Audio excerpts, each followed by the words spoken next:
یو مختصره خبره مابین ته ورلویږي دا مشرکین ته مکې سي کوم دغسې هر څونه ته کوششونه وکړو خو رسول الله صلی الله علیه وسلم یې له دې لارې نه راوګرځول صحابه یې له دغې لارې نه راوګرځول یو وخت کې د شپې ماخوستن ماښام د یا ماخوستن د 14 د سپوږمۍ شپه ده راغلو رسول الله صلی الله علیه وسلم د سرداران له ولید بن مغیره ده ابو جهل ده اسود بن عبد یغوث ده داسې کوم غټ غټ مشران سرداران دي اسود بن مطلب ده دا ټول ورته راغلل رسول الله صلی الله علیه وسلم ته کښېنستو وایي ته موږ ته یو معجزه راښکاره کړه هغه معجزه چې موږ ووینو بیا به موږ پر تا باندې ایمان راوړو رسول الله صلی الله علیه وسلم ورته وایي وایي تاسو وغواړئ کومه معجزه غواړئ چې زه هغه معجزه در ښکاره کړم د دوی په فکر خو دا ډېر سخت کار و نو نبي علیه صلات وسلام ته وایي دا سپوږمۍ دوه خواوې کړه سپوږمۍ ته خو د نبي علیه السلام لاس نه ورسېږي سپوږمۍ دوه خواوې کړه پر دا مابین یې کاټ کړه رسول الله صلی الله علیه وسلم ورته وایي که چېرته زه دغه سپوږمۍ دوه خواوې کړم په فضل د الله تعالی سره بیا ته ایمان راوړئ دوی ورته هو موږ ایمان راوړو رسول الله صلی الله علیه وسلم الله تعالی ته سوال وکړ او دا ګوته یې داسې ورته ونیو د شهادت ګوته سپوږمۍ ته داسې یې ووهله له دې ځای چې ویې وله سپوږمۍ دوه خواوې سوه چې دوه خواوې سوه د سپوږمۍ یوه خوا ولاړه پر جبل ابي قبیس باندې ولګېدله بله خوا یې ولاړه پر جبل قیقعان باندې ولګېدله ګوره زما لاسو ته ګوري جبل ابي قبیس د کعبې معظمې حرم چې کوم بلا تشبیه ځای ده مثلا دا حرم ده بلا تشبیه د دغه څه ختیځ پر طرف د مشرق پر طرف باندې جبل ابي قبیس ده چې هلته کوه صفا هم شته د صفا غونډۍ ته نږدې ده او دا بل چې کوم جبل ابي قیقعان د نیمې خوا یې ولاړه پر جبل ابي قیقعان د حرم شریف څخه د لویدیځ پر طرف د مغرب پر طرف باندې دلته قیقعان غر ده چې د مجوا د غونډۍ یوه شاته ده د دغه غره سره یوه خوا ولاړه پر جبل ابي قبیس ولګېده بله خبره ولاړه یوه بله خوا ولاړه پر جبل قیقعان باندې ودرېدله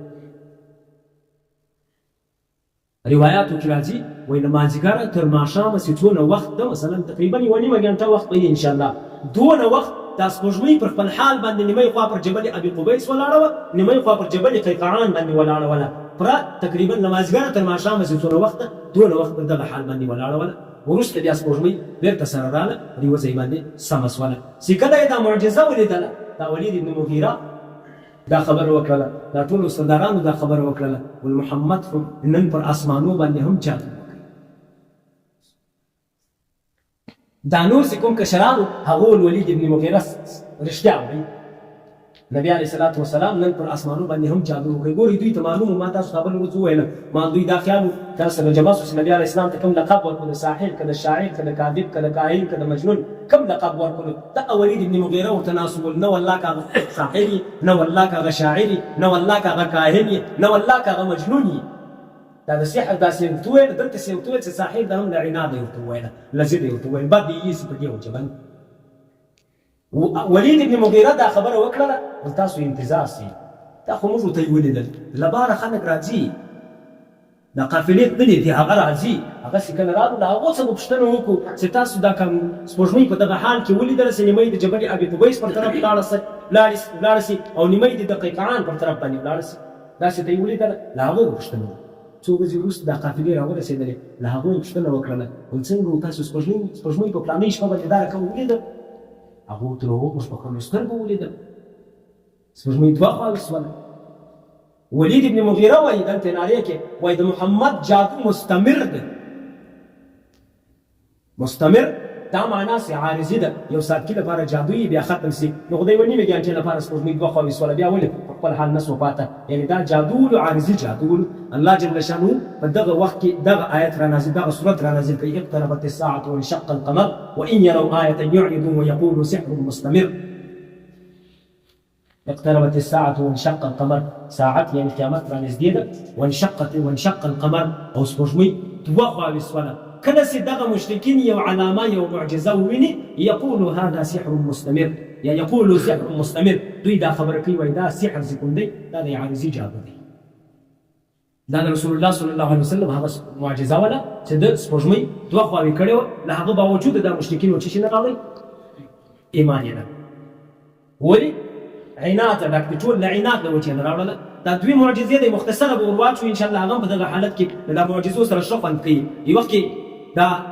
اسماء بنت عمیس رضی الله عنها سره روایت ده وایي رسول الله صلی الله علیه وسلم یو وخت کې د حضرت علی رضی الله عنه په غیږ کې سر یشی ده پروت ده په مدینه منوره کې.